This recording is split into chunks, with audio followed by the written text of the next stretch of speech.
오늘의 사건 반장입니다. 경남 사천시의 한 아파트에서 여성을 흉기로 위협하며 인질극을 벌이던 남성이 경찰에 붙잡혔습니다. 이 남성은 피해 여성을 스토킹한 혐의로 재판을 앞둔 상황이었습니다. 고등학교 교사인 남편이 교직원을 성폭행했다는 소문으로 극단적인 선택을 했다는 제보가 들어왔습니다. 아내의 주장에 따르면 남편은 교직원과 불륜 관계였고 이를 뒷받침하는 증거도 있다고 밝혔습니다. 한 온라인 커뮤니티에 식당에서 음식과 술을 시켜 먹은 일행이 먹튀를 했다는 글이 올라왔습니다. 이들은 미성년자인데 신분증을 확인하지 않았으니 영업정지 대상이라는 쪽지만 남기고 사라져 공분을 사고 있습니다. 뾰로롱 안녕하십니까. 오늘도 전해드릴 말씀이 많아서요.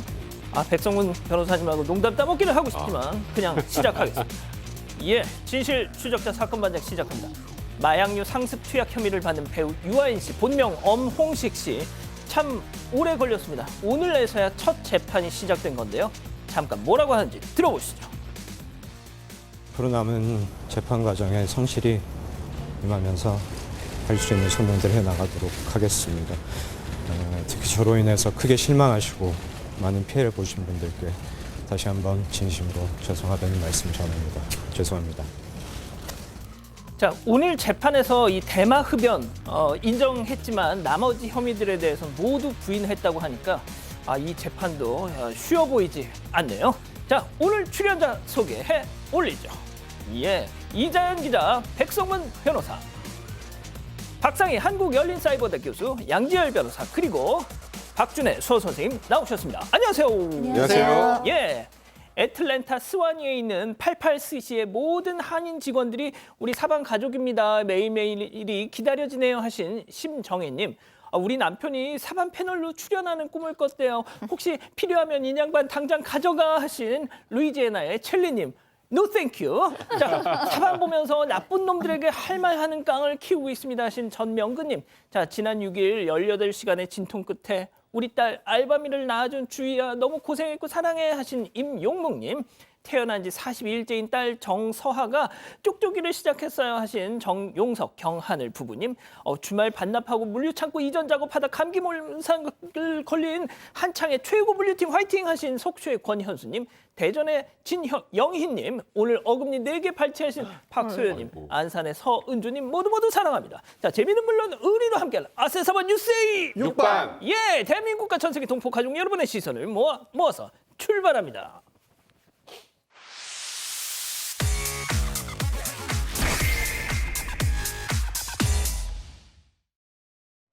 첫 번째 달려보겠습니다.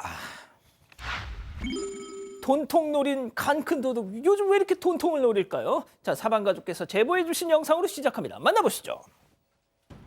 자, 남성이 가게 앞에 서서 전화하는 척하면서 비치해둔 저 홍보지까지 꺼내서 읽는 모습을 보여주고 있습니다. 자, 그렇게 한참 동안 가게 앞을 살펴보던 남성, 마침내 문을 열고 입장하는데요. 아니, 이럴 수가. 사장님은 잠시 부재 중입니다. 안쪽까지 지금 들어와가지고 계산대를 열었어. 아유, 현찰을 뭉텅이로 챙기더니 저걸 자, 서랍 닫고 저걸 챙겨서 또 나가는 모양입니다. 손님인 줄 알았더니 도둑놈이었습니다. 자, 사장님이 자리를 비우는 틈을 계속 저 밖에서 노리고 있었던 거군요. 네, 그렇습니다. 이게 지난달 27일 서울 성북구에 있는 한 치킨점에서 발생한 일이고요. 오후 시간대였답니다. 한 남성이 왔다 갔다 하면서 가게 근처를 뒤성이고 또 홍보지도 꺼내서 읽어보는 척하고 있다가 가게를 안을 들여다보고 사장님이 안 계신 걸 확인한 다음에 보신 것처럼 현금을 뭉텅 계산대에서 80만 원이나 꺼내 간 겁니다. 하하. 이 사장님에 따르면 이 제 전단지를 들고 뭘 했냐면 가게에 진짜 사람이 없는지 확인하려고 전화를 해본 것 같다라는 거예요. 그럼 아무도 안 받으면 없다라는 얘기니까 그것까지 철두철미하게 계산해서 들어왔었고 경찰에 신고를 하고 보니까 경찰에서 인근 가게에서 또 이런 사건이 비슷한 사건이 있었다라고 그렇게 말씀을 주셨어요. 정말 요즘 불경기에 소상공인들 너무 힘든데 이 절도범까지 설치고 있는 상황입니다. 이 가게 이 전단지 같은 것도 비치해 놓으면 또 저런 또 맹점이 있군요. 진짜 좋습니다. 자, 다음 이어가죠. 적반하장 주차장 민폐. 이건 또 무슨 민폐일까요? 이번에도 사방가족께서 제보해 주셨는데요. 빈 주차 공간 앞에서 벌어진 황당한 상황 만나보시죠. 잠깐 지키고 있는 게 어딨냐고요. 나오시라고요. 차도 안 보이냐고요.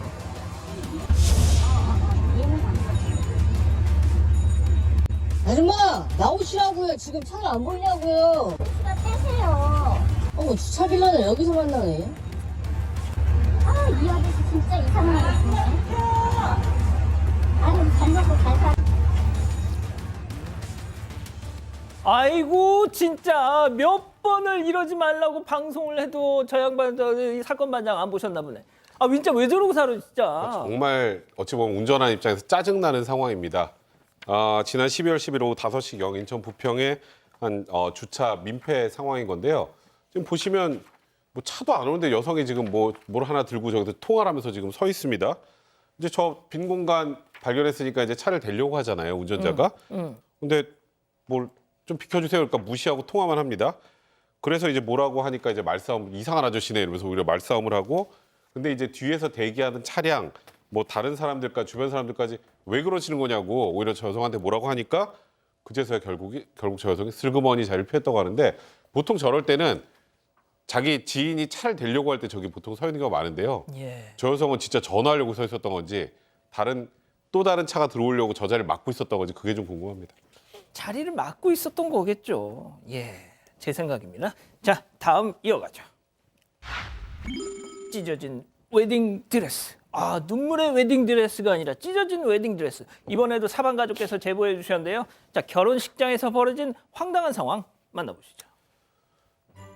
자, 아름다운 신부, 아빠 손잡고 버진 로드를 저렇게 딴딴따단 하객들 축하를 받으며 걸어가고 있는데 바로 그때 웨딩드레스 뒤쪽에 보니까요.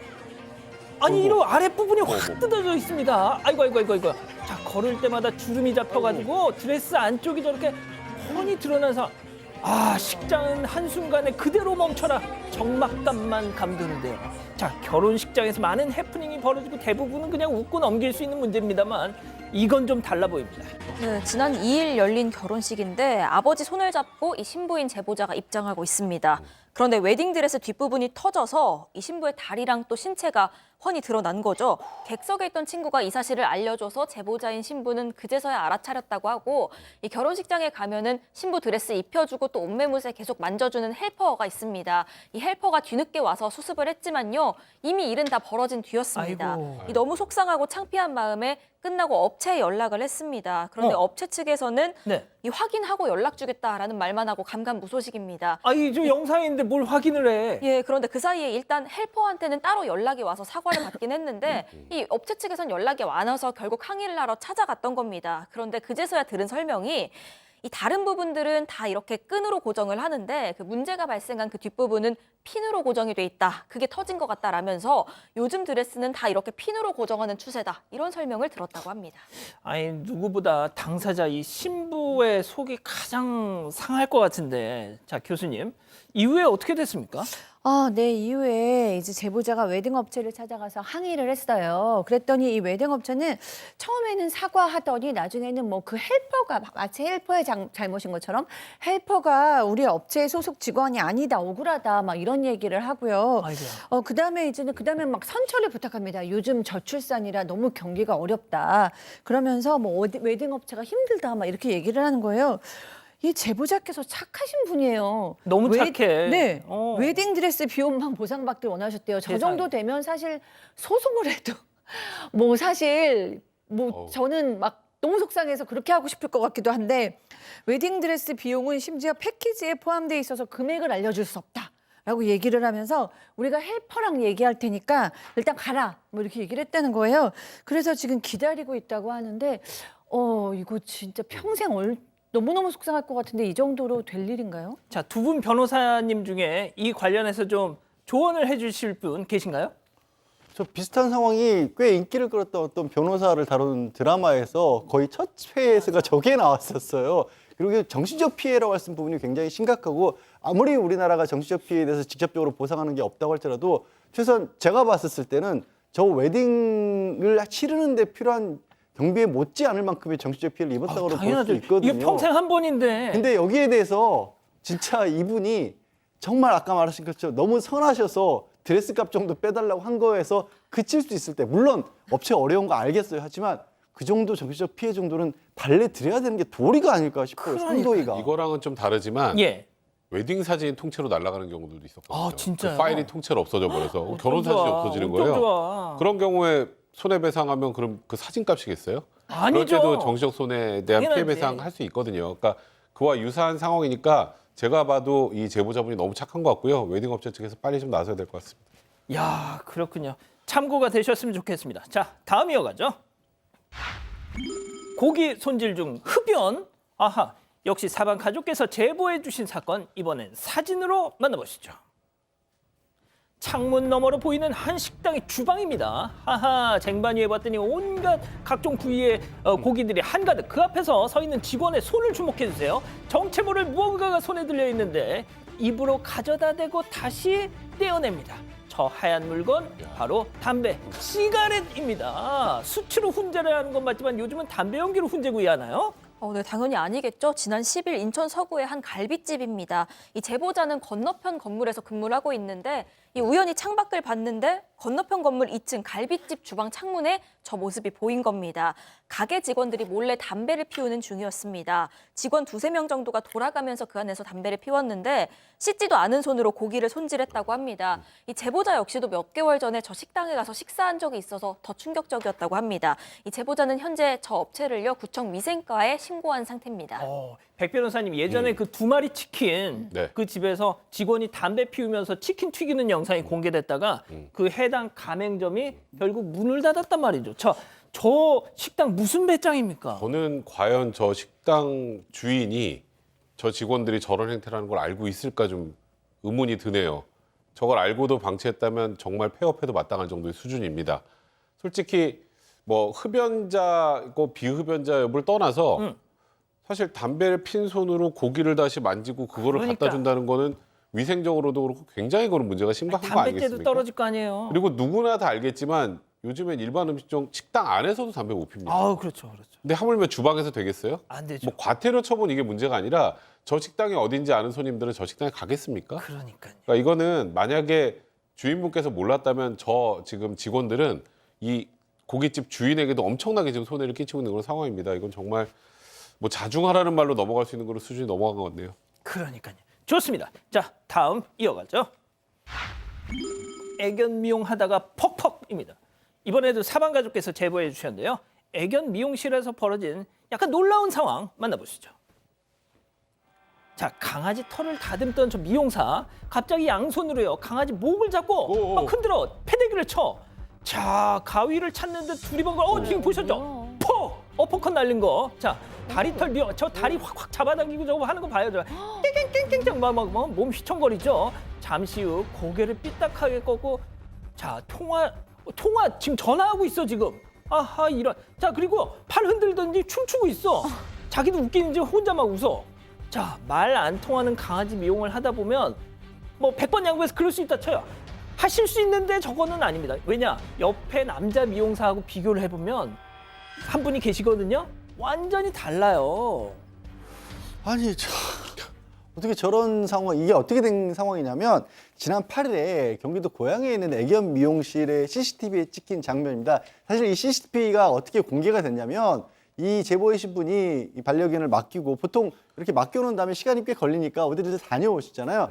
다녀오는 길에 혹시 이제 강아지들이 주인 보고 막 이렇게 꼬리치고 막 난리칠까봐 조용히 지나고 있는데 딸아이하고 같이 지나가는데 통유리창 너머로 자기 이 반려견을 때리는 모습을 처음 본 겁니다. 세상에. 그래서 아니 이게 어찌된 일이냐 그랬더니 이게 강아지가 너무 난리를 쳐서 훈육 차원에서 그런 거다라고 얘기를 했는데 아무래도 미심쩍어서 그럴 리가 없다라고 해서 CCTV를 보여달라고 그렇게 이제 요청을 해서 결국 봤더니 이 영상을 봤더니 조금 전에 보신 것처럼 뭐 목 앞다리 잡고 흔들고 등 옆구리 때리고 아니 이거 이 영상 보신 그 반려견 키우시는 분들은요 미용실 그냥 맡겨놓고 못 갈 것 같아요. 불안해서 이 영상을 제보해 주신 분도 뭐 내가 합의 보상 이런 게 문제가 아니라 이런 식으로 강아지들을 괴롭히면 어떻게 업체에 맡기겠냐 이 말씀을 주신 겁니다. 진짜 왜 저래 진짜. 다른 진짜 선량한 강아지 미용사들은 괜히 또 의심하지 않습니까? 아유, 자, 마지막 사연으로 가보죠. 남편이 아니라 남의 편. 아하. 자, 가족 여러분께서 여러분들의 집단 지성의 판단을 받아보고 싶으시다면서 어젯밤에 연락 주셨어요. 네, 이 가게 술 음식을 지인들한테 퍼주는 남편 때문에 고민이다. 이런 아내의 사연입니다.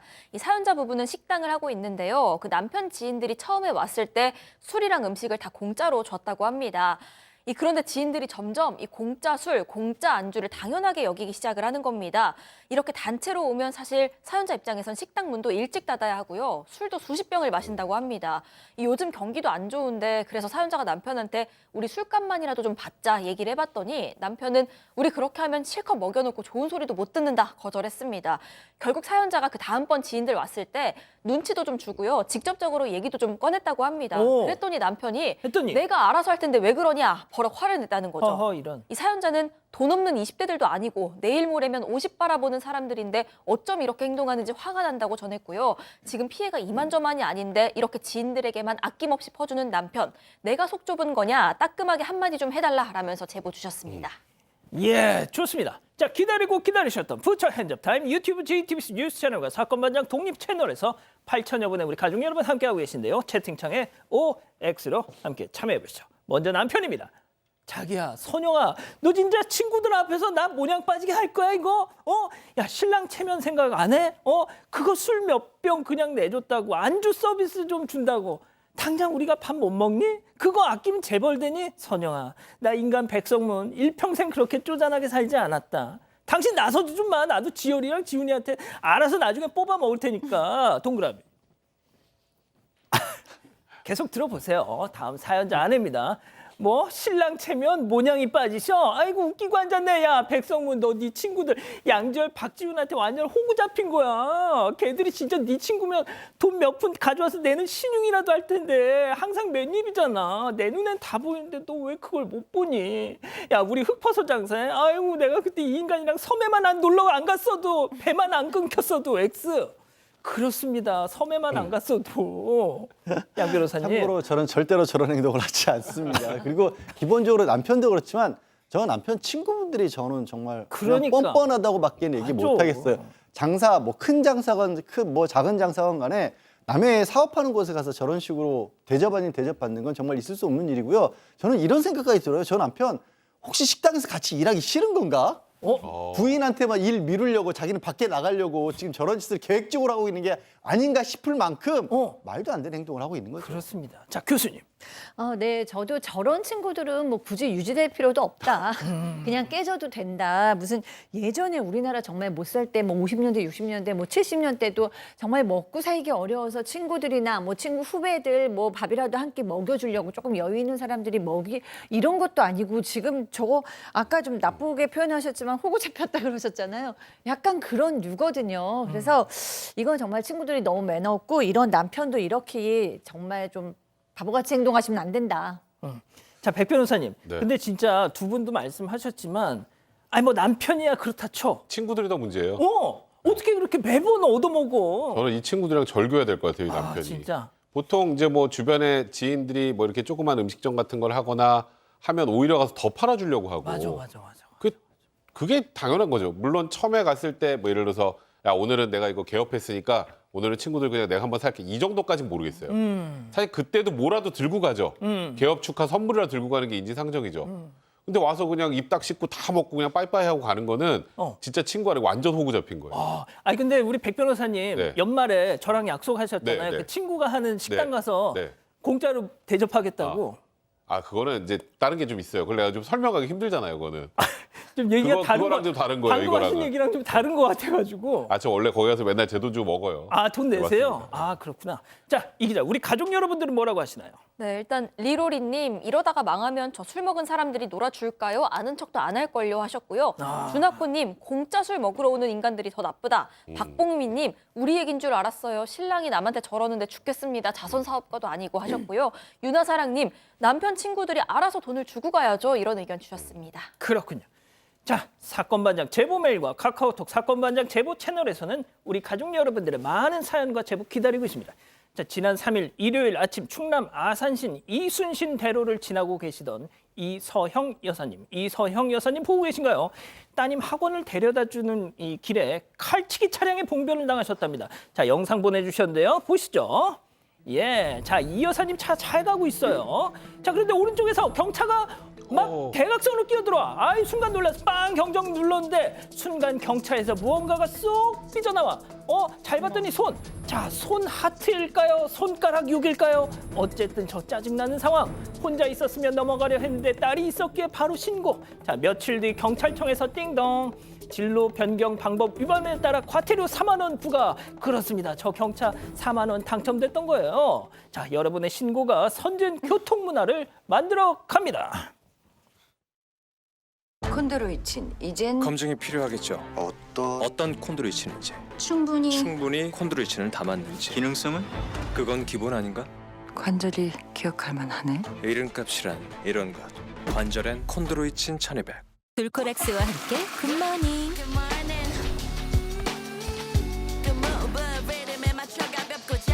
변비가 당신의 하루를 막고 있다면 돌코락스로 쾌변 순간을 찾아주세요. 굿모닝 돌코락스.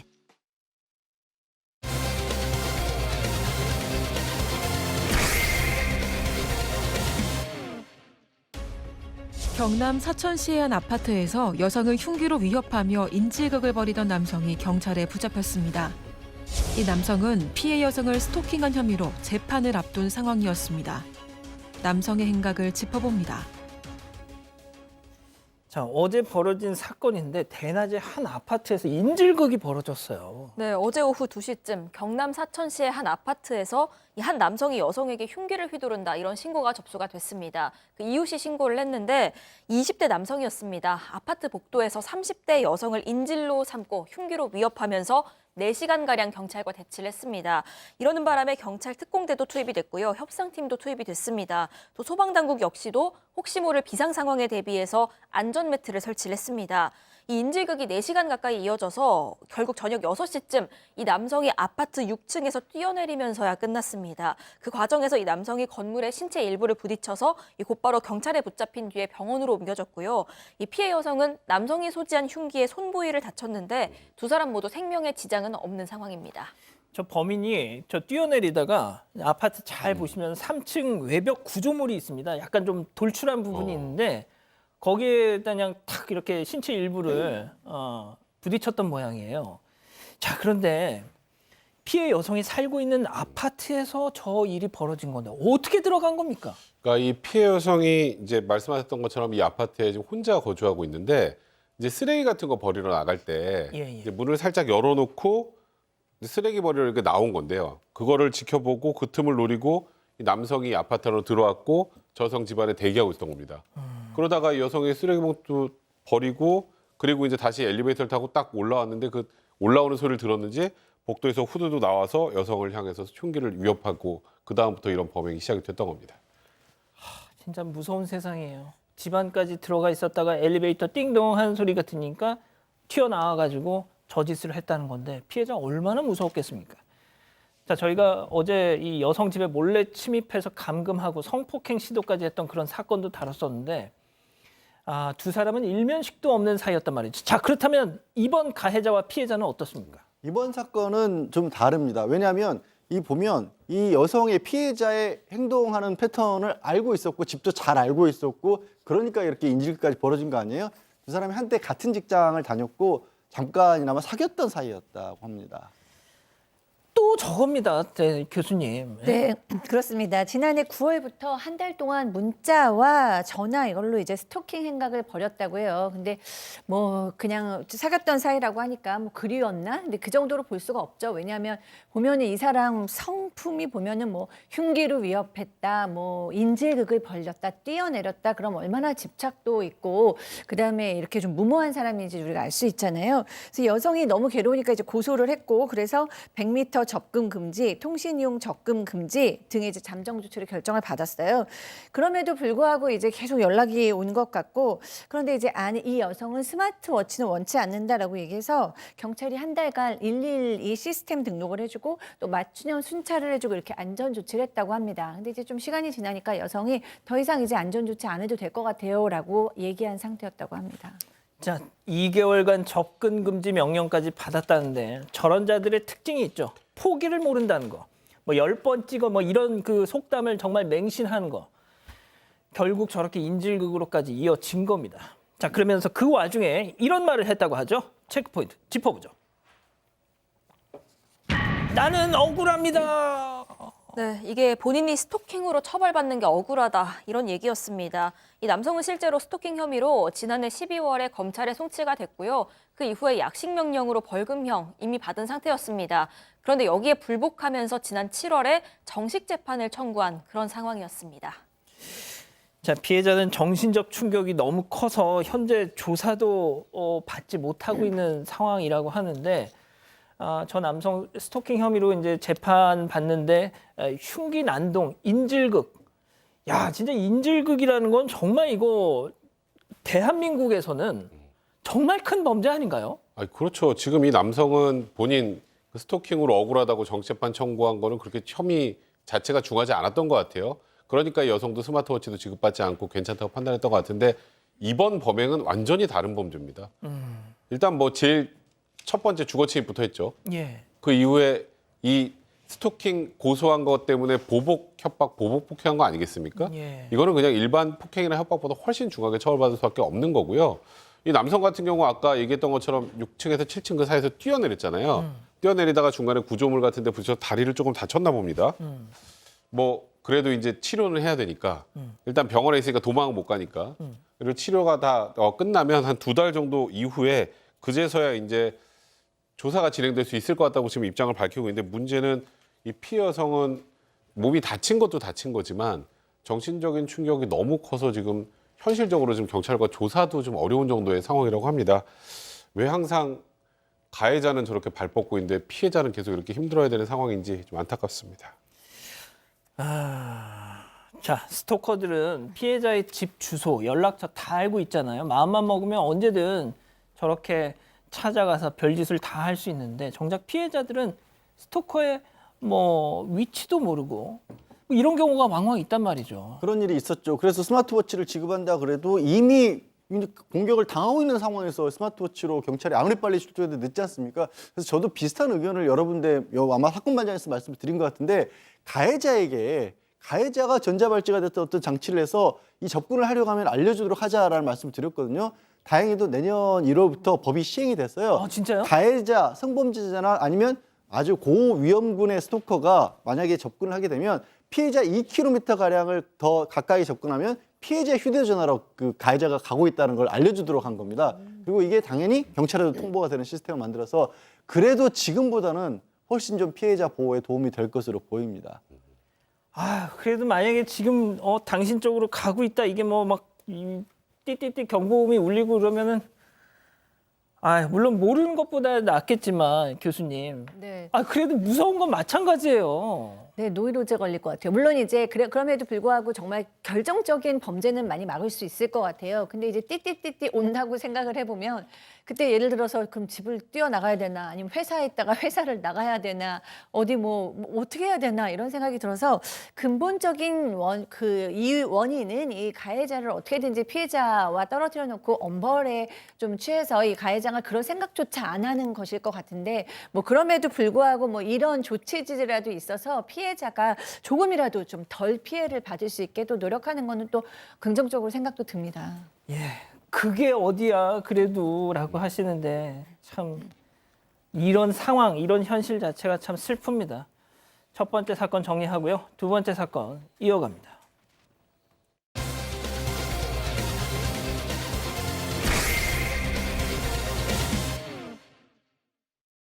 지난 5월 고등학교 교사인 한 40대 남성이 극단적인 선택을 했습니다. 동료 직원을 성폭행했다는 소문에 시달린 건데요.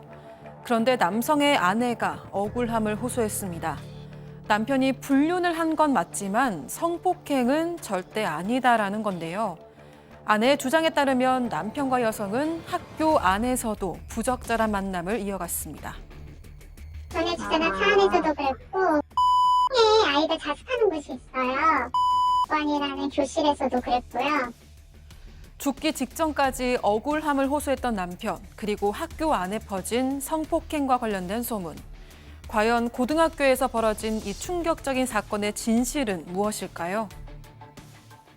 자, 사방 가족분께서 제보해 주신 제보 사건입니다. 일단 뭐 제보자의 주장이라는 점을 전제로 하고 가겠습니다. 자, 사건의 시작은 전화 한 통이었습니다. 네, 일단 40대 제보자, 여성이고 교사로 근무하고 있습니다. 그리고 5살, 7살 난 두 아이를 두고 있는데 그 남편 역시도 경기도의 한 고등학교에서 교사로 일하고 있습니다. 부부 교사입니다. 그런데 지난 4월에 이 제보자에게 이 한 지인이 전화를 겁니다. 이 지인은 남편이랑 같은 학교에서 근무를 하고 있었는데 그 당신 남편이 학교에 있는 여직원이랑 좀 불미스러운 관계인 것 같다, 좀 지켜봐야 할 것 같다, 이런 얘기를 합니다. 그래서 이 아내는 남편의 차 블랙박스부터 확인을 했고요. 여기에는 한 여성이랑 남편이 부적절한 행위하는 모습이 고스란히 담겨 있었습니다. 이 남편한테 따지니까 처음에는 부인을 했지만 결국 불륜 인정을 합니다. 그리고 바로 다음 날 4월 19일이었는데 그 학교로 찾아가서 여성을 만났습니다. 그리고 남편이랑 이혼할 거다, 상간자 소송도 할 거다, 이렇게 통보를 했습니다. 자, 그런데 그날 오후에 그 상대 여성, 이 제보자에 따르면 상간녀 충격적인 얘기를 합니다. 이 불륜 아니고 내가 피해자, 성폭행을 당했다, 이렇게 그 여성이 얘기를 하더라는 겁니다. 직접 들어보시죠. 저는요, 처음에는 정말 성폭행을 당한 줄 알았어요. 그 여자 하나 두고 남자 선생님들 여러 명이서 그렇게 본인이 이렇게 제 남편한테 이렇게 성추행 당해서 너무 괴롭다는 식으로 얘기를 했으니까 정말로 그런 줄 알고, 이거는 진짜 공익제보를 해야 되는 거예요. 교사들이 어디 그럴 수가 있냐고요. 이러면 얘기가 완전 달라지잖아요. 그러니까요. 지금 이 제보자가 이 여성을 만나고 아까 이제 상간자 소송도 하겠다라고 하고 집에 왔는데 오는 길에 이제 문자를 받았다는 거예요. 그 문자 내용이 저도 모르게 그분을 편하게 생각했다. 그렇다가 정신 차리면서 만나지 말자고 내가 밀어냈다. 그랬더니 그분이 퇴근길에 차 막아 세우고 칼로 손에 상처 내서 편지 쓰고, 그러니까 차로 들어와 문 잠그면 못 움직여 올라타고 손목을 세게 잡아 억지로 차에 태우고, 그러니까 이 내용을 보면 본인에게 막 이렇게 막 스토킹 같은 것도 하고, 거기다 더 나아가서 강제로 이제 성관계를 했다, 이제 성추행을 해서 어쩔 수 없이 만났다, 이런 취지의 얘기를 한 겁니다. 그래서 제보자가 깜짝 놀라서 다시 여성을 만나러 갔고, 그 여성이 이런 얘기를 했다고 합니다. 당신 남편이 나한테 스토킹했던 증거를 다 가지고 있다는 주장을 했다고 합니다. 근데 제보자 입장에서 당연히 뭐 남편하고 이혼은 하는 거지만 어린 두 자녀한테 생각을 해보면 아빠가 성범죄자가 돼 있으면 안 되잖아요. 그래서 오히려 남편과의 불륜에 대해서 이 여성에게 앞으로 더 이상 묻지 않고 주변에 알리지 않는다는 조건으로 6천만 원 받고 합의서를 작성해 줬다고 합니다. 그러니까 결국은 이 남편이야 이미 진작에 포기를 했지만 아이들 때문에 그러면 일단 그 돈을 이 내용을 알리지 않는다는 조건으로 상대 여성에게 6천만 원을 주고 이제 합의서를 작성했다는 겁니다. 자, 당시 제보자의 남편은 다툼을 한 후에 제보자가 이제 돈을 받은 거죠. 당시 제보자의 남편은 다툼을 한 후에 집에서 나가서 지금 잠적을 한 상황이었습니다.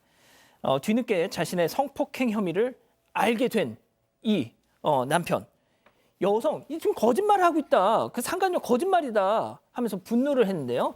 이 남편의 주장에 따르면 두 사람은 근무하던 고등학교 안에서도 노골적인 부정행위를 했다는 겁니다. 체크포인트 짚어보시죠. 자, 교실에서.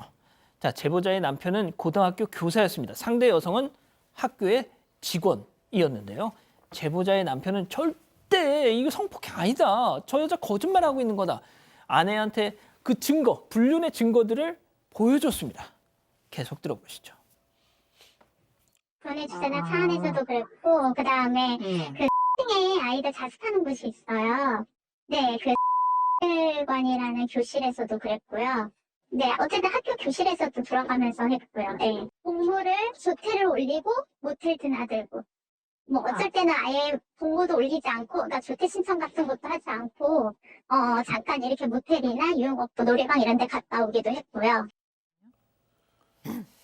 자, 물론 제보자와 남편의 주장입니다만 이게 사실이라면 뭘까요 도대체? 도저히 뭐 뭐 이해하기 어려운, 받아들이기 어려운 그런 일들이 있었던 거고요. 제보자의 주장입니다. 제보자의 주장인데 남편에게 먼저 1일 애인을 하자면서 접근해 온 게 그 여성이었다라는 겁니다. 그 이후 1일 애인으로 끝난 게 아니라 8개월간 이제 불륜 관계가 이어졌다라는 것이고, 들으신 것처럼 학교 안 물론이고 뭐 학교의 주차장이라든가 아니면 무단 외출을 해서 숙박업소 같은 것도 같이 드나들었다라는데, 이게 지금 상대 여성의 주장이 거짓으로 보이는 증거 중에 하나가 이 여성이 남편에게 아내하고 헤어져라 이런 요구를 한 이메일까지 나왔다라는 거예요. 상대 여성이 남편에게 보낸 이메일에 아내에게 관계를 허락받고 오라는 식의 이메일을 보냈다라는 거고요. 오히려 뭐 지금 아내와 이혼하라 이런 요구도 했다라는 식의 주장들이 있고, 근데 이제 남편 얘기에 따르면 뭐 상대 여성도 또 결혼을 한 여성이라고 하네요. 이 여성조차도 본인이 이제 뭐 미혼은 아니었던 상황이고 아이까지 있었다는 거예요. 그래서 이 여성과 남편과 그 여성의 아이 3명이 만났던 그런 사진까지 있다고 합니다. 자, 일단 제보자에 따르면 본인이 속았다라는 걸 뒤늦게 깨달았지만 이미 이걸 문제 삼지 않기로 아까 합의서를 썼다고 말씀드렸잖아요. 자, 어찌됐든 제보자는 남편과 이혼도 준비하고 있었답니다. 자, 그런데 여기서 또 하나 문제가 생깁니다. 학교에서 어떤 소문이 퍼지기 시작했다는 거잖아요. 네, 그렇습니다. 이 남편이 다른 학교로 옮겨서 일을 하고 있었는데, 근데 이제 집에 들어온 남편이 이런 얘기를 하는 거예요. 제보자에게 학교에 내가 교직원을 성폭행했다는 소문이 퍼졌다. 어쩌면 좋냐라고 얘기를 했는데, 사실 이혼 준비를 하고 있던 부부기 때문에 사실 멀어질 만큼 멀어졌는데도 남편이 이렇게 아내한테 이런 정도를 얘기할 거면 이 남편의 절망 정도가 굉장히 깊었다라고 봐야 될 것 같아요.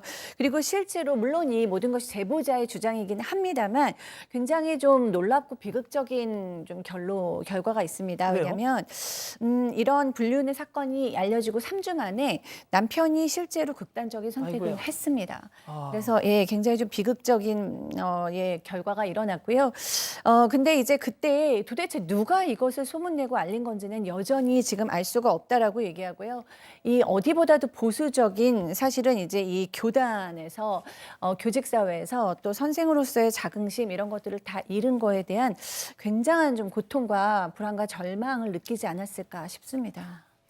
자, 들으신 것처럼 제보자의 남편은 나는 불륜을 했지, 나는 성범죄자가 아니다 이런 걸 호소를 하면서 극단적인 선택을 했다는 거죠. 어찌됐든 이게 현직 교사와 현직 그 학교 직원의 뭐 그게 범죄인지 불륜인지 모르겠습니다만 스캔들.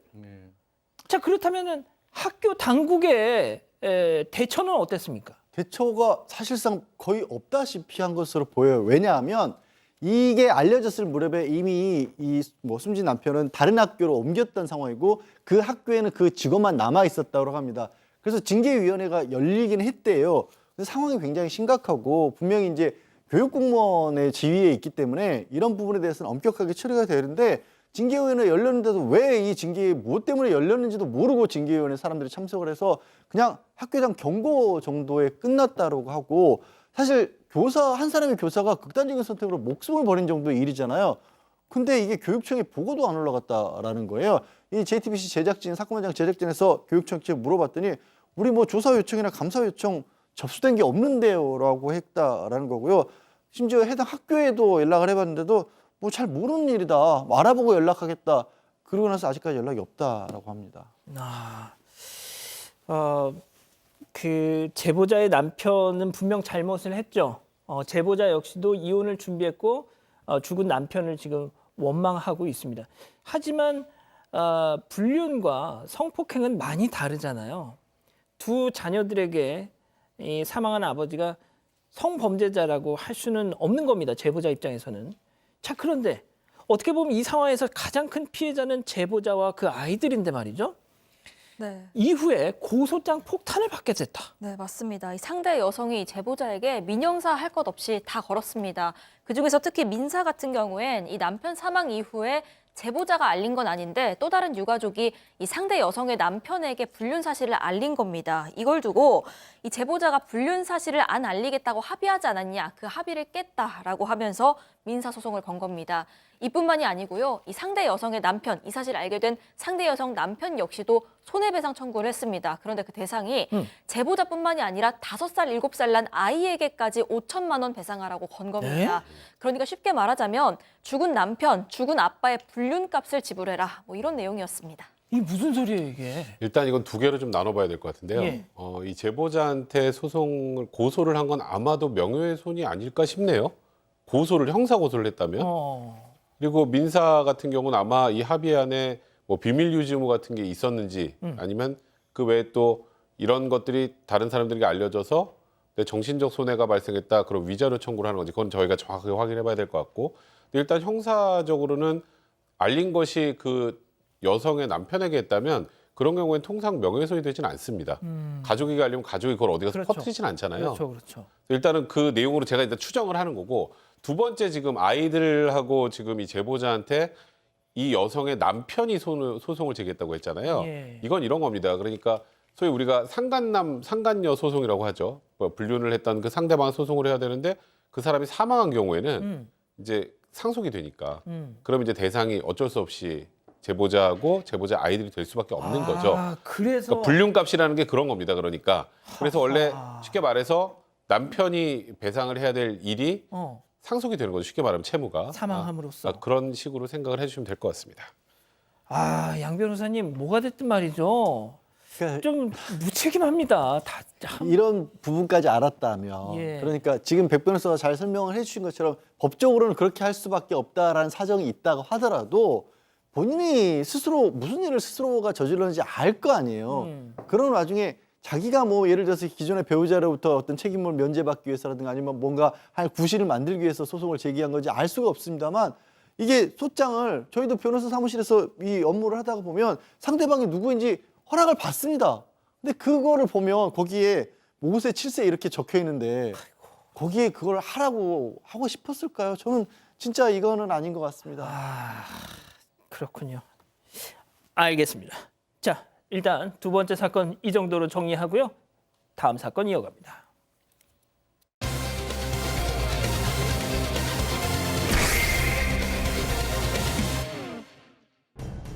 한 온라인 커뮤니티에 식당에서 음식과 술을 시켜 먹은 일행이 먹튀를 했다는 글이 올라왔습니다.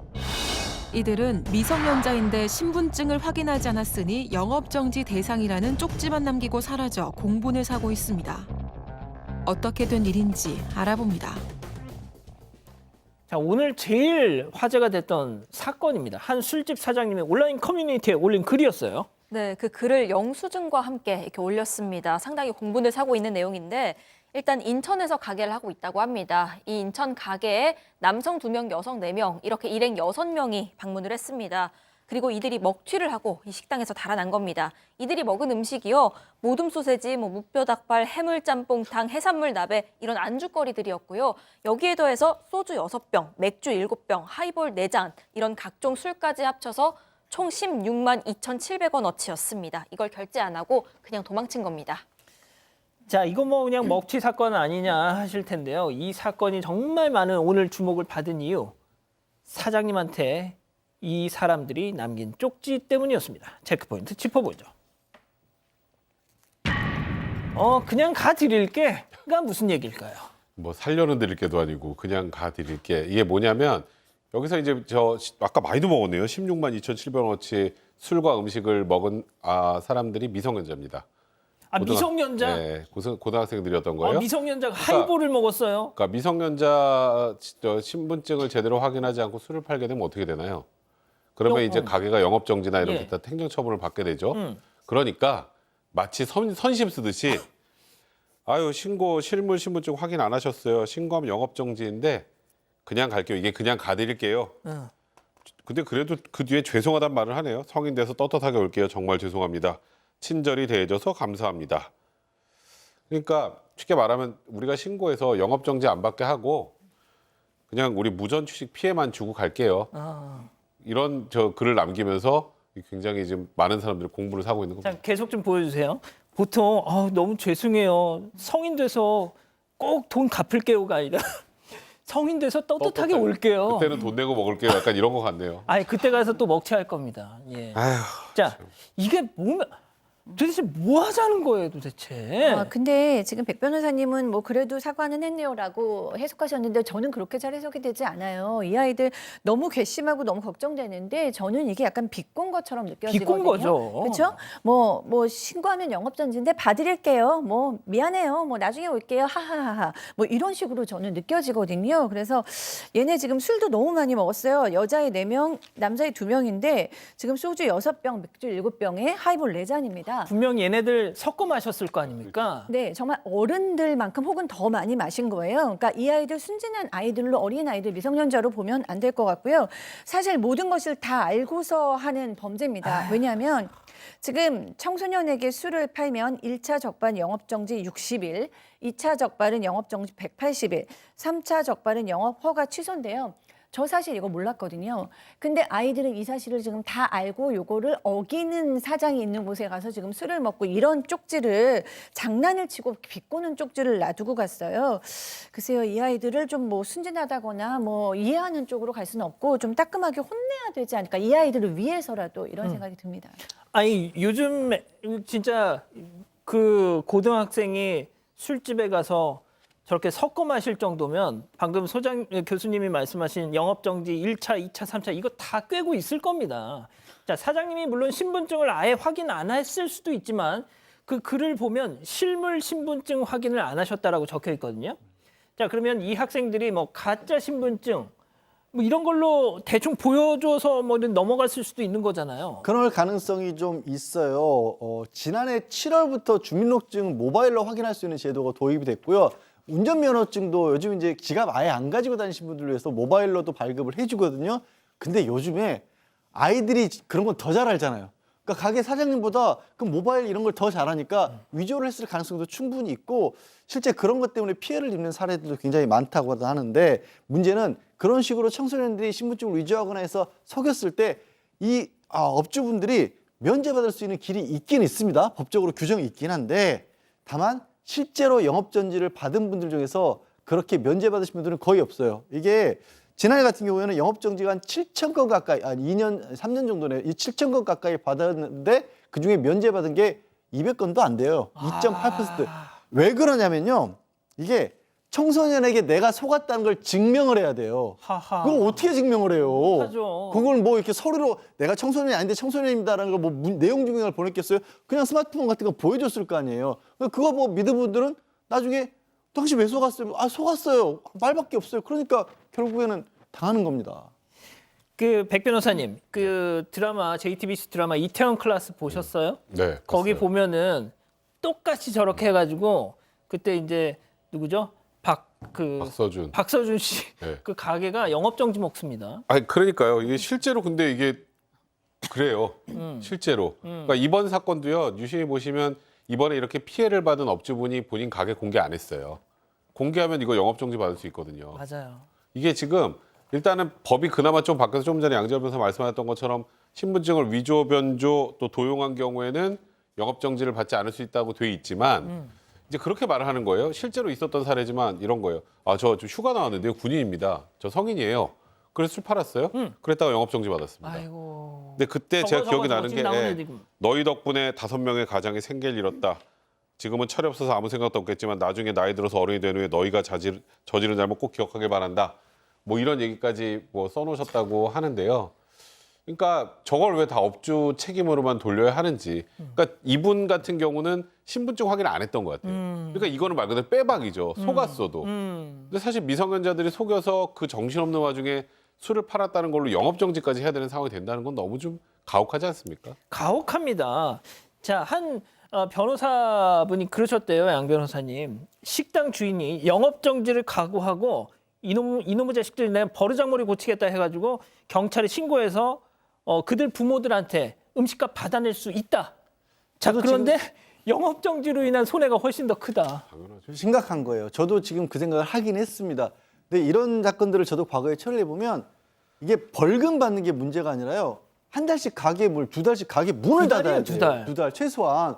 그러면 일반적인 음식점 뭐 이런 데서 2달 문 닫으면 폐업해야 됩니다. 그러니까요. 그 폐업 신고 나중에 그러면 이런 겁니다. 그 변호사분이 말씀하신 게 이 영업으로 인한 손해다 불법 행위로 하는 부모의 책임을 물어서 손해배상 청구를 한다 그러는데 일단 그 부모의 자력이 있는지도 정확하지 않고 2달치 폐업한 손해가 얼마나 막심하겠어요. 그런데 그리고 소송하면 뭐 하루 이틀에 끝납니까? 적어도 뭐 3개월, 4개월, 5개월, 6개월 이렇게 가면 그 사이에 뭘로 생계를 유지해요? 그러니까 그냥 울며 겨자 먹기로 당하시는 거예요. 이거 저도 꽤 오래전부터 문제 있다고 했었고 많은 분들이 지적해서 그나마 법이 보완된 지도 얼마 안 되는데 이거 아직도 법도 허술해요, 사실. 그러니까요. 자, 미국, 영국 뭐 이런 데서는 미성년자들이 술을 마실 경우에 걔네들한테 벌금을 때립니다. 우리나라도 그렇게 돼야 돼요. 예? 자, 마지막으로 이 사장님 방송 보고 계시면 저희한테 연락 좀 해 주십시오. 자, 이렇게 정리하고요. 사건연구소 이어갑니다.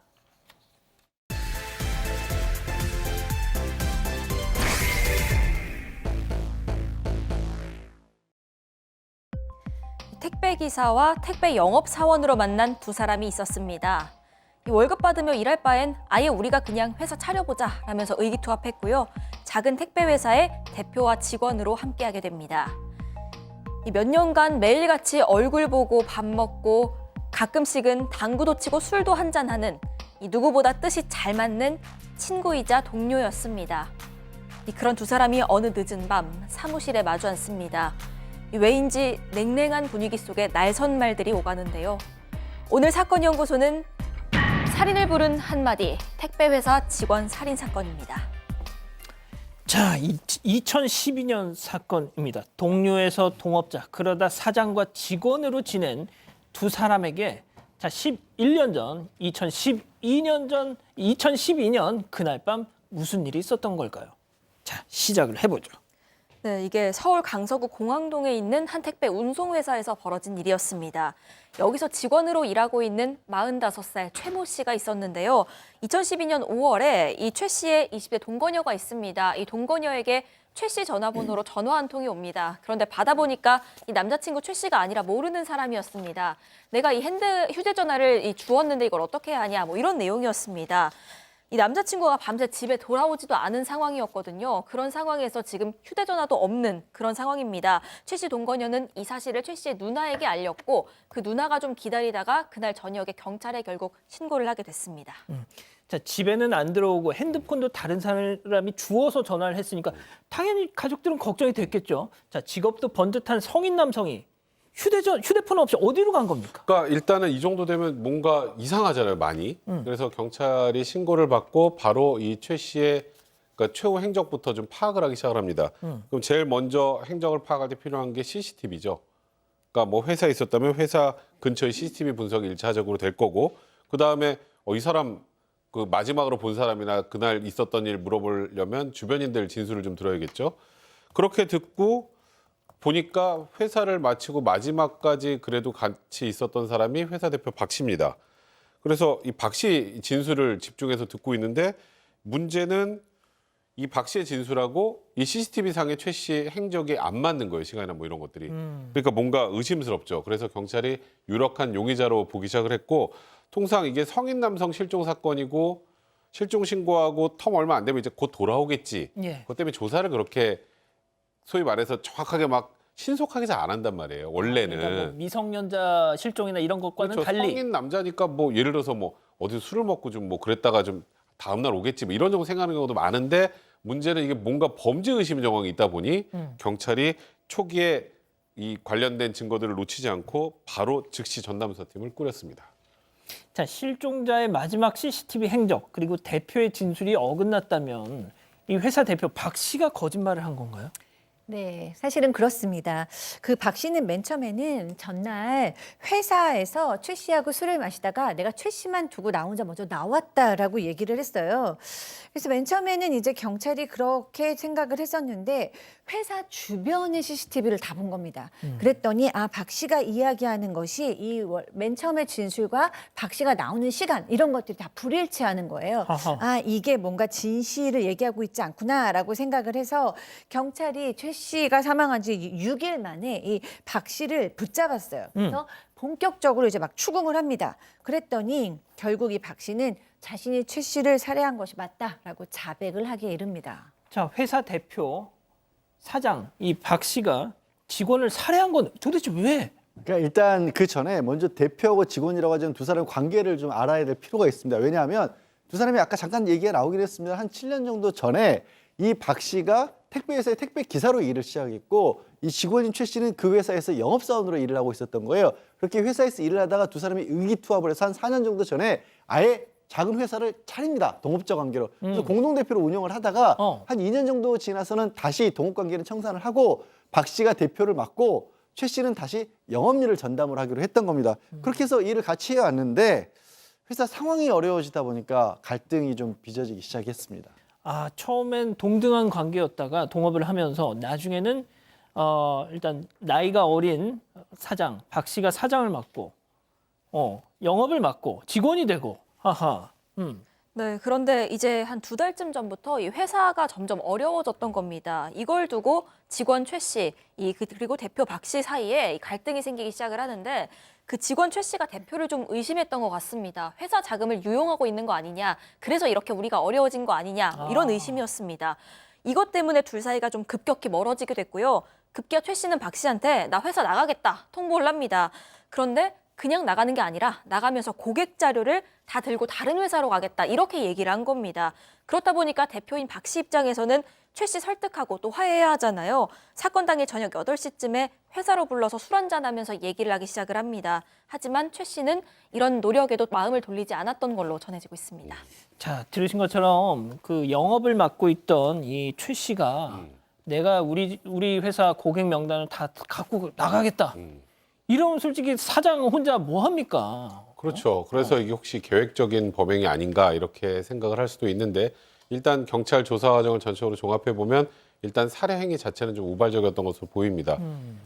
제 생각엔 아마 이 박 씨가 어쨌건 최 씨를 좀 설득해 보려고 한 것 같아요. 그러니까 회사 휴게 장소에 술을 마시면서 이제 이런저런 얘기를 나누다가 이제 좀 술에 취해서 자정쯤에 둘이 함께 회사로 들어옵니다. 근데 이제 이 최 씨가 물을 마시려다 말고 갑자기 이 박 씨, 대표 박 씨한테 똑바로 살아라, 나이도 어린 게. 이 얘기에 이제 갑자기 울컥하고 격분해서 이 박모 씨가 이제 본인의 책상 서랍에 이제 30cm 정도 되는 흉기가 하나 있었는데 그걸 가지고 뒤통수를 내리쳤고 아이고야. 그 이후에 쓰러진 최 씨 머리를 한번 다시 쳐서 결국 살해하게 된 겁니다. 자, 사무실 책상에 흉기를 넣고 다니는 분이 많이 계신가요? 이상하잖아요. 자, 일단 이 범행 동기에 대해서 이 대표, 나이 2살이 어린 대표 박모 뭐라고 했는지 그때 영상 직접 한번 보시죠. 감정이 좀 조금씩 있었는데 그날 술을 한 잔 먹은 게 활용이 된 것 같습니다. 회사 문제라는 게 뭐 어떤 문제를 말씀하시는 건가요? 여러 가지 자금적인 문제도 좀 있었고요. 그런 문제를 서로 의논하다가 아무래도 제가 이제 대표로 돼 있다 보니까 왜 이렇게 힘드냐 추궁을 하더라고요. 그래서 내가 운영을 잘못해서 그렇게 된 건 맞는데 순간순간 감정적인 말들을 하니까 제가 순간적으로 참지 못하고 오늘 죄송합니다. 제가 제정신이 아니었습니다. 제정신도 아니었고 제가 잠깐 미쳤던 것 같습니다. 너무 죄송합니다. 그 오윤성 교수가 맨날 하시는 말씀이지만 죽은 자는 말이 없고 산 자의 일방적인 주장이지 않습니까? 자, 뭐 나이도 어린 게 이 한마디가 트리거가 됐다? 글쎄요, 네. 교수님. 그렇다기보다는 뭐 사실 자금 문제도 있는 상황이었고 고객 명단을 가지고 가겠다 뭐 이런 뭐 기저에 깔린 앙금이 좀 있었죠. 그리고 나이도 어린 게 똑바로 살아라 뭐 이런 것들이 트리거가 된 것 같아요. 근데 주변에서도 이 사건이 있기 전에 둘 사이는 좋았다라는 이제 이 얘기들이 좀 많았어요. 같은 건물에서 오랫동안 가게를 운영했던 한 상인은 4년간 지켜봤는데 항상 둘이 친하게 밥 먹고 당구 치고 뭐 이렇게 지냈던 사이다. 근데 이런 소식을 듣고 깜짝 놀랐다라고 얘기를 했고, 그다음에 이제 아까 들으신 것처럼 이 대표 박 씨는 뭐 우리 관계는 좋았는데 이때 술이 원수였다 뭐 이런 식으로 얘기를 하고 있어요. 그리고 이 손도끼를 사실 미리 준비했다 그러면은 이건 계획 범죄로 봐야 될 것 같은데 사실 또 저 손도끼도 사실은 다른 어떤 직원이 인터넷 쇼핑몰에서 저걸 사가지고 있으니까 대표인 박 씨가 왜 이렇게 위험한 물건을 가지고 있냐 그럼 뺏어서 본인이 가지고 있다라는 게 또 밝혀진 거예요. 그래서 이제 여러 가지 면으로 봤을 때 범행을 미리 계획하지는 않았다라는 것이 이제 결론이었습니다. 아유, 진짜 뭐 끔찍합니다. 예. 자, 시신은 어떻게 됐습니까? 일단 시신에 많은 출혈도 있고 하니까 이 박 씨가 피해자의 얼굴 부분을 뭐 테이프로 감싸고 그래서 이 택배 가방이 크게 많이 있을 거 아니에요. 택배 가방에 넣어서 2층에서 또 불려서 이 시신을 옮깁니다. 그리고 차에 옮겼고요. 그 과정에서 뭐 몇 군데 범행 현장에 남아있던 그런 자국 흔적들은 매직으로 그걸 또 지우기도 했고요. 일단 차량에 옮긴 다음에 인천국제공항 물류단지가 굉장히 한적하고 물류창고밖에 없어서 사람은 평소에 드나들지도 않는데 여기는 택배업체 사장이기 때문에 잘 알았을 거 아닙니까? 거기에 허허벌판인 곳에 화단에 묻었다고 합니다. 별짓을 다 했구만요. 네, 근데 그뿐만이 아니라요. 실종 신고가 생각보다 일찍 들어갔습니다. 다음 날 바로 들어갔잖아요. 이 때문에 불안해져서 회사 직원들을 데리고 최 씨 집을 찾아가서 가족들을 위로하기도 했고 또 회사 자금을 좀 구해보겠다 이런 명목으로 전남 보성에 있는 어머니 집에 잠깐 내려가 있기도 했습니다. 사실상 도피 행각을 벌였던 겁니다. 그러다가 결국 범행 6일 만에 이땐 다시 잠깐 또 서울로 올라와 있었는데 회사 사무실 근처 영화관에서 여자친구랑 영화 보고 나오다가 대낮에 경찰에 붙잡혔습니다. 이 여자친구는 박 씨가 지방 도피 중일 때요. 100만 원가량 이 도피 자금을 송금해주기도 한 인물입니다. 아니 뭐 다 떠나서 사무실에 30cm 흉기 서랍에다 넣고 있는 사람이 어디 있습니까, 교수님? 네, 뭐 본인은 뭐 잠깐 미쳤던 것 같다, 뭐 죄송하다, 술이 원수다라고 얘기하지만 사실 잠깐 미쳤던 것 같고 술 마셨다 그래서 친구를 죽이고 그 시신을 유기하고요, 그렇죠? 그 시신을 계단에서 굴리고요. 그다음에 증거를 인멸하고 또 그 가족을 또 위로하러 갔대요. 그 유족들이 얼마나 마음이 황망하겠습니까? 그런데 거기 가서 연극을 했어요. 그리고 또 마지막에 여자친구랑 영화 보러 가서 영화관에서 잡혔다. 다는 거예요. 이런 걸로 봤을 때 사실 오로지 술 때문에 내가 잠깐 미쳐서 그랬다라는 것은 변명의 여지가 없어 보이거든요. 지금 이제 뭐 죗값을 받고 있는 중이지 않을까 싶습니다. 받고 있습니까? 지금 아직은 받고 있는 것 같은데요. 나왔을 수도 있습니다. 네? 그러니까 일단 징역 12년이 선고됐기 때문인데요. 생각보다 굉장히 낮죠. 잠깐만, 11년 전 사건이잖아요. 네. 그러니까 혹시 가석방을 받았다면 나왔을 수도 있는 거고. 이제 저 징역 그 형량을 다 마치면 이제 내년에 나올 수 있다라는 건데, 그러니까 사실 아마도 이 법원의 판단은 우발적 살인에 주목한 것 같아요.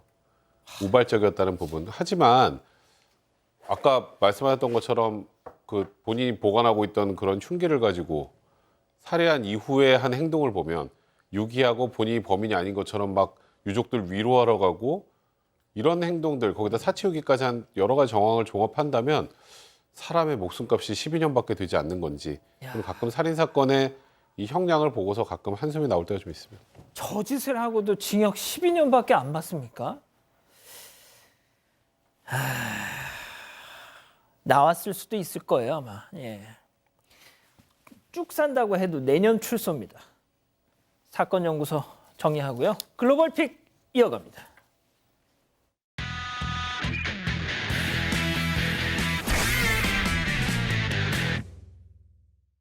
베트남으로 가보시죠. 네, 고속도로 위 두 버스가 한 차선에서 바짝 붙어 달립니다. 좀 위험해 보이는데요. 뒤따르던 버스가 결국 이 차선을 좀 옮기려고 하는데 앞에 있던 버스도 함께 차선을 바꾸어서 통행을 막아버립니다. 다시 차선을 바꿔보지만 무슨 영문인지 빨간 버스가 이번엔 아예 갓길로 밀어붙여서 버스를 세워버립니다. 결국 두 버스 충돌하고 말았습니다. 아이고. 아니 승객이 있을 거 아니에요, 승객. 네, 도로 위에서 엎치락 뒤치락 보복운전에 난폭운전을 한 이 두 버스 안에는요 당연히 승객들이 있었습니다. 다행히도 다친 승객들은 없었지만 두 버스 기사의 신경전에 승객들은 놀란 가슴을 쓸어내려야 했습니다. 아니 무슨 생각으로 저러고 살아. 네, 이 사고의 불씨 단순 신경전에서 시작이 됐습니다. 위험한 도로 위에서 양보는커녕 조금 더 빨리 먼저 가겠다는 이 기사들의 욕심 때문이었는데요. 다른 차들도 무시한 채로 수 킬로미터를 서로 보복운전을 하면서 달렸고 결국 사고를 내고야 말았던 겁니다. 이 경찰들은 해당 버스를 압수하고 조사를 위해서 버스 기사들을 구금했습니다. 이 소식 전해 들은 누리꾼들 승객 태우고 뭐 하는 짓이냐, 면허 박탈해야 한다 라면서 분통을 터뜨렸습니다. 자, 다음은 잉글랜드로 가보시죠. 네, 한 남성 시동이 걸려있는 차에 올라탑니다. 그리고 출발하려고 하는데 누군가 다가와서 차문을 벌컥 엽니다. 그런데도 운전대 잡은 남성은 멈추지 않고 계속 후진을 하죠.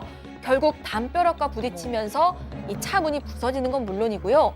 그 사이에 이 남성이 껴버리고 말았습니다. 쓰러진 남성은 팔을 감싸주고 자리에 주저앉는데 이 남성이 바로 진짜 차 주인이었습니다. 샌드위치가 됐어요 지금. 네, 너무나 자연스럽게 탄 지금 탓에 아파. 도둑인지도 사실 몰랐죠. 시동이 걸려있는 차를 노렸던 절도범이었습니다. 아하. 차주가 잠깐 자리 비운 사이에 차에 올라탔고요.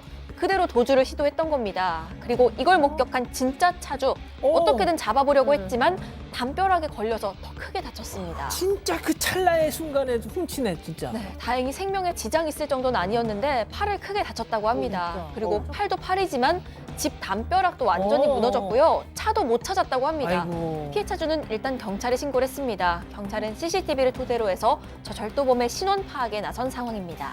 자, 다음은 태국으로 가보시죠. 네, 짐을 한가득 실은 트럭이 도로 위를 정말 아슬아슬하게 달리고 있습니다. 딱 봐도 너무 무리하게 실은 것 같네요. 뭐야, 그래서 또 그런지 이거는 좌우로 또. 조금씩 휘청입니다. 그뿐만이 아니라 부스러기들이 도로 위에 하나 둘씩 떨어지기도 합니다. 왜 저러고 살아 진짜. 근데 그 움직임이 점점 더 커집니다. 거의 춤을 추는 수준인데요. 심지어 갓길에 서 있던 오토바이 운전자가 몸을 피할 정도로 간신히 지금 지나가는 모습인데요. 아니, 네, 저 이를 본 정도면 뒷차. 멈춰야 되는 거 아니에요? 경적 울리면서 트럭에 경고를 하는데 트럭 운전자는 전혀 눈치채지 못합니다. 들리지도 않겠죠. 야, 뭐 하는 거지 도대체? 근데 진짜 이제부터는 저렇게 운전하는 게 더 신기해 보일 지경인데요. 역시나 얼마 못 가서 설마, 이 트럭에서 설마. 짐 한 무더기가 와르르 저렇게 아유, 쏟아져 내립니다. 진짜 어쩌... 네, 도로 한 차선을 완전히 덮친 이것 바로 사탕수수를 짜고 남은 찌꺼기였습니다. 자, 먼지가 저렇게 뿌옇게 흐르는데도 트럭 운전자는 전혀 모른 채 안 보여요. 아직도 가기 바쁜 모습입니다. 아니, 아까보다 좀 보여요. 가벼워진 거. 백밀러에 안 보입니다. 저 아니, 정도 되면. 아까보다 좀 가벼워진 느낌이 있을 텐데. 그래도 아닌 것 같아요. 트럭 운전자 다행히 뒤늦게서야 알아차리고 그제서야 갓길에 멈춰섭니다. 동네 주민들은 트랙터까지 동원해서 떨어진 사탕수수를 수습하는 데 도움을 줬고요. 이 아찔한 트럭 뒤를 달리던 차들이 그래도 서행해야죠. 저러면 어떻게 따라가겠어요. 서행한 덕분에 다행히 큰 사고는 없었다고 하네요. 자, 왜 저러고 살아? 자, 다음은 최근 온라인에서 화제가 되는 영상 함께 보시죠.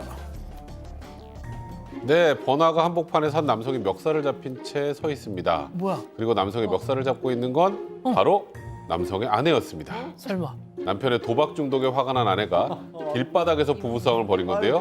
아이고야. 구경 중에 제일은 역시 싸움 구경이죠.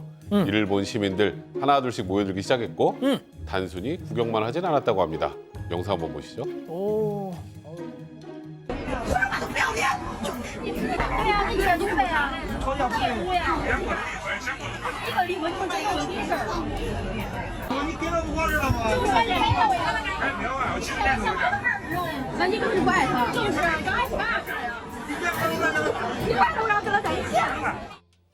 야, 이건 또 뭐야? 재밌네요. 시민들이 아저씨를 한참 꾸짖었고 화해를 시키려고 노력을 했습니다.